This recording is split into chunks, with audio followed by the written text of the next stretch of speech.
Hey everyone, Himmet here. Today I'm going to show you how to build a box fight map in just 5 simple steps, and I'll also have codes for my own box fight maps in the description. Even if you've never made a creative map before, I recommend trying this out. Box fights are some of the easiest maps to build. Plus, you'll have your very own box fight map to show off and play with your friends. I'll be showing you how to make a 4v4 box fight, which can also be used for 3v3, 2v2, or 1v1, and a free-for-all box fight. The process of making both of these maps is pretty similar, which is why I'm building both of them in the same video. I'd really appreciate if you'd like and subscribe if you haven't already, and let's get into this. The first step is to build the box.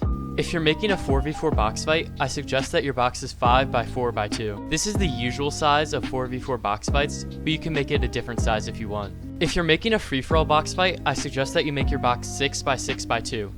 This is the usual size of free-for-all box fights, but like last time, you can make it a different size if you want. You can also decorate the box however you want using different floors and walls. You can do something really clean to keep it simple, or you can make a more complex design. Be creative, there are so many possibilities. Step 2 is to set up the barrier. You can find barriers underneath the Devices tab.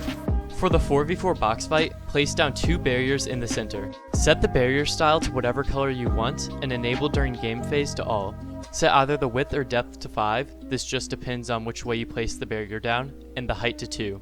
You might have to make the barrier a different size depending on your box size. Set the barrier to disable on channel 1. Then put these same settings into the second barrier.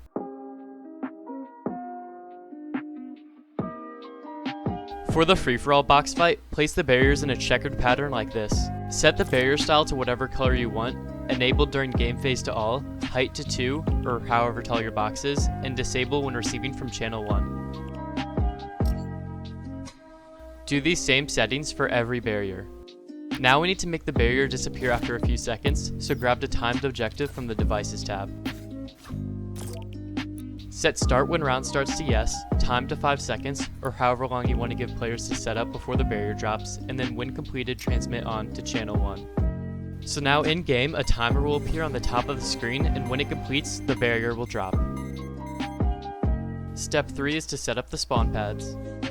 For the 4v4 box fight, place 5 spawn pads on either side of the barrier. On one side, set all of the spawn pads to visible during games no in Team 1, and on the other side, all the spawn pads to visible during game no in Team 2.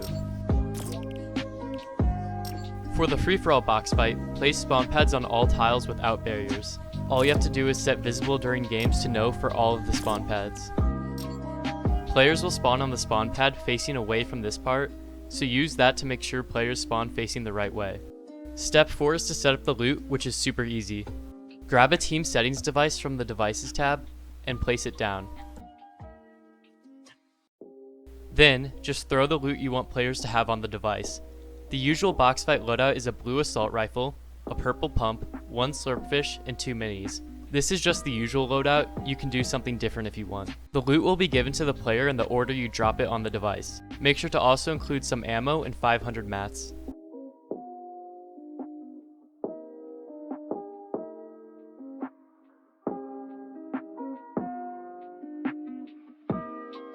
Step 5 is to do the game settings. You don't need to do the exact settings I do, but these are what I recommend.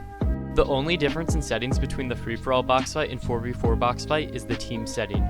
Change teams to 2 for the 4v4 box fight, and don't touch that setting for the free-for-all box fight. Now for the rest of the settings. Change spawn limit to 1, total rounds to 100, and the last standing ends game to on.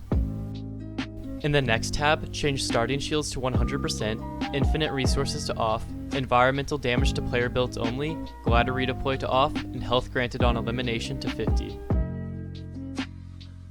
In the UI tab, I recommend lowering the round score display time to make the game quicker. Set scoreboard win condition to eliminations, and tiebreaker to assists. After all of that, you're done. You should have a fully functioning box fight map. If you don't want to make your own map, I've made 2 very advanced box fight maps for you. The first is a 4v4 box fight map where you get to choose your team. If you don't choose a team after 30 seconds, you automatically get put on the team with the least players. You can also choose your weapon at the start of each round, just look behind. The other map I made is a free-for-all box fight. You can emote at the start of each round to switch between the pump, charge, and combat shotgun. This map also looks really nice. That's all for now. Thanks for watching, and I'll see you next time.